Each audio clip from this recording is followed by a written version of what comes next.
Level B2, Lesson 4, Multimedia Listening, Angelina Jolie. We had been talking and drinking for 8 hours. Still, she insisted on walking me back to my hotel, so I arrived safely. "I wanted to make sure you're all right," she said.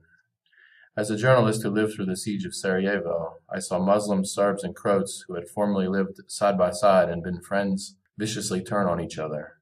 I witnessed the ethnic cleansing, the burning of houses, the columns of refugees pouring from the country, and once a dog running down the street with a human hand in its mouth. I went to see Blood and Honey with an especially critical eye. I was on the lookout for inauthentic details, since other films I have seen about Bosnia left me irritated and annoyed.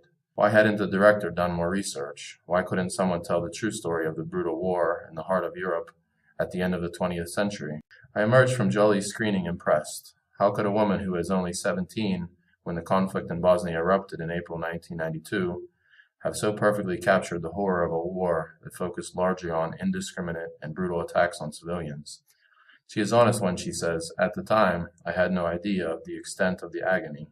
But her work as an ambassador to the United Nations High Commissioner for Refugees exposed her to the plight of the Bosnian civilians and how the aftermath lingers on. The women who were raped in the infamous Eastern Bosnian rape camps are still suffering from the emotional and traumatic fallout.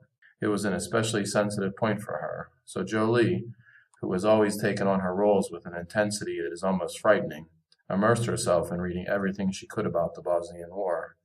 Jolie replicated the city of Sarajevo, which endured the longest-running siege in modern history, exactly as I remembered it. Humanitarian trucks being cruelly rocketed by Serb gunmen, the young rape victim slowly losing her mind after being held in captivity and repeatedly violated, the drunken snipers targeting a father and son running across a bridge.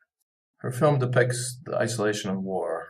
Early on in the fighting, I remember going for a walk, avoiding the Serb snipers near the Jewish cemetery on the hill, to a neighborhood on the opposite side of the river where I lived. It was a time of intense bombing, sniping, starving, and freezing. I had witnessed old people who had been abandoned in their frontline nursing home and died in their beds. I saw kids who got rocketed for building snowmen. At the beginning of the war, America did not want to get involved. It saw the conflict as a European problem. And America was portrayed as an intensely complicated fight between ancient enemies, Christians versus Muslims, Croats versus Serbs, and taking place in Europe's backyard. As the fighting spread between Croatia, Bosnia, and Serbia, the UN got involved, but it was not until NATO airstrikes in 1994 and 95 that the opposing parties were forced to the negotiating table, where the U.S. played a major role in bringing about peace. And yet early on, people hung American flags out their windows. "Are they coming to save us?" they asked me, tugging at my sleeves. "When are the Americans coming?" It was heartbreaking. Jolie's film shows what it is like to be one of those people, a poet, a bank teller, a teacher, a mother, and to be transformed by the cruelty and betrayal of war. It is about what humans do to other humans to survive. "The people felt as though the world had forgotten them," Jolie said. "It was a time of great pain, and I wanted to depict how courageous people were without offending anyone. The Bosnians desperately wanted help, from anywhere, anyone, but no one came. Even now, too few people know what happened there. Perhaps it takes the star power of someone like Jolie to remind them of this incredibly complex, bloody conflict. It was made to remind everybody of the war, but only a small group of people will really understand," she admitted, which is perhaps why she decided to release the film first in the Bosnian language with English subtitles.